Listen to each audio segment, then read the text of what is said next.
Oh yeah, absolutely. On so many levels.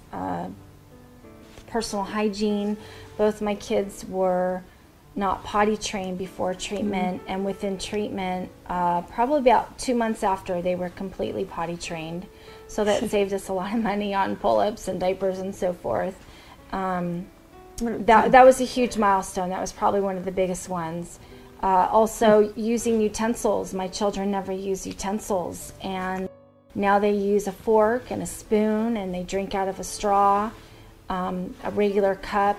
That was a huge milestone. Emotionally, the affection, you know, and communicating that they wanted tickles, or rub my foot, mommy, or I hurt, mommy, you know, things that I didn't have the opportunity to understand before, because they would cry and I would think, oh my gosh, they have an ear infection, but they can't tell me, or, you know, their arm's broken.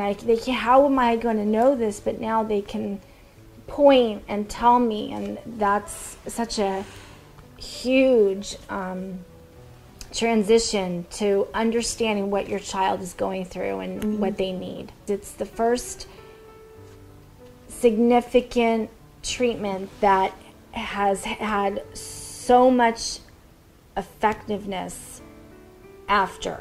Like, we see the changes that only a family would notice, right? But then the community is noticing, the teachers, their therapists, strangers that don't see us all the time, you know, they're like, oh gosh, your kids they looked right at me, they waved goodbye, that's wonderful, they're pointing, I can't believe how much they're talking. So when you're hearing that unsolicited information, you know, as a family member what they went through. Yes, it's working, but look what the community is seeing as well. They did not tell the teachers and therapists that work with them on a daily basis, because we really wanted honest feedback and unsolicited feedback.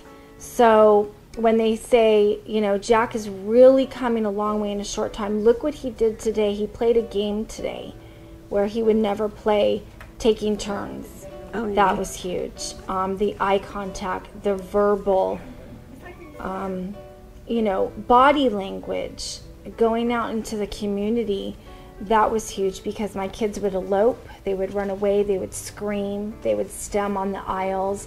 And now my kids are like the most behaved in the grocery stores. They know that they need to stay with mommy. They don't take off. They're not stemming on the aisles. And even in the parking lot where it became a safety hazard, now they stay with me.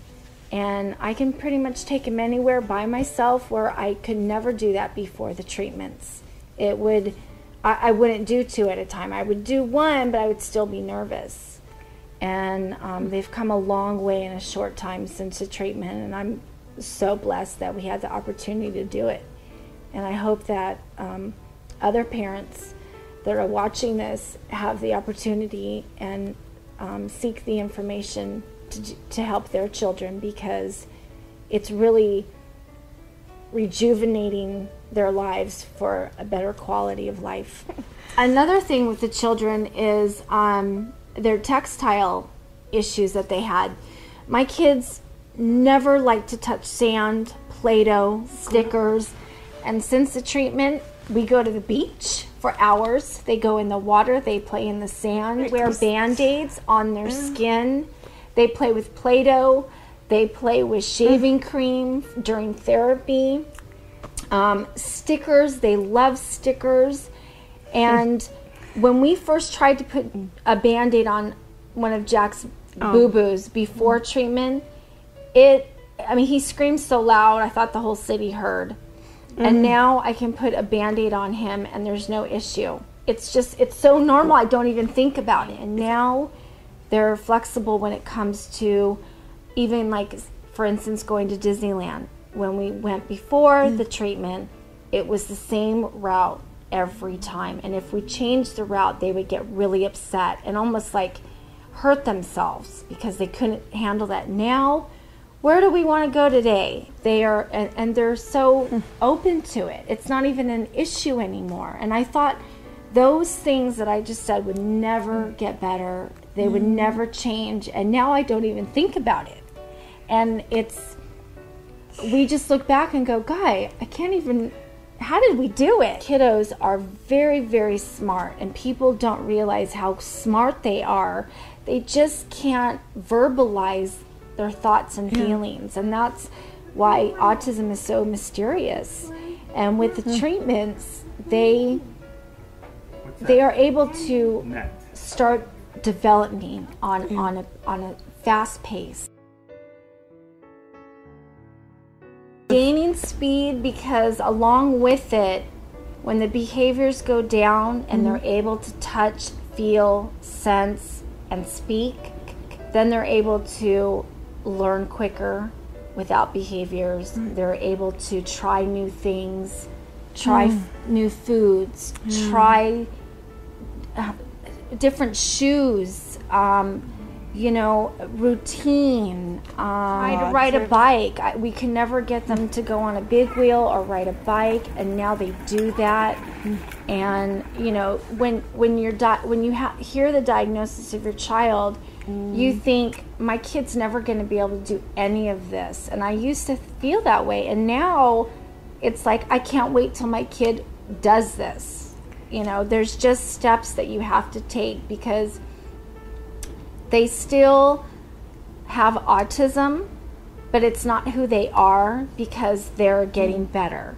And when your children are getting better, the parents are with that, the families with that. We're all getting better, because we're so vibrant on the milestones that they're making, rather than the things that they haven't done before. We're so happy, so blessed that they had the opportunity to receive this treatment, because I don't know if a lot of people have that opportunity, because they don't know, or they are told, oh, you can't do that, it's not going to work, you have to try this, or there's no cure for autism, this is, your kid's never going to talk and you'll just have to deal with it. It's heart-wrenching that parents are given this information and no information with hope. So I hope that this can, and I'm living proof that my kids are so much better. I feel like they've grown in years, 2 or 3 years of education and behavior, and they're kind of caught up to where they should be. A year since they've received treatment, and they're still doing new things all the time. They completely amaze us. Chad and I were having a heavy discussion in the car, and Luke said, okay, that's enough, you two. Oh. I don't know any 6-year-old that would say that has autism. And we both started laughing, and we just couldn't believe, because it was so appropriate. Yeah. Because he tuned in, he understood the feelings and the body language. And for him to say that, it was so appropriate. I think any parent out there would pay or do whatever it took to get your child better. And they're not 100%, but who is? They're children, they're evolving, they're changing, they're understanding their body. I never thought that my kids would be potty trained, and they are. It's always told the magic number for kids with autism and being potty trained is around 12 to 14 years of age. And I couldn't believe that. And I thought, I'm going to be changing my son when he's 20 years old. You think the worst at times, and now I can't believe how much money I'm saving on pull-ups, because we're not buying them anymore. It was also a little bit of leap of faith, and we went for it, and we're so glad that we did. We have different children, but how do I explain this? They're still Jack and Luke. Yeah. They still have their personality.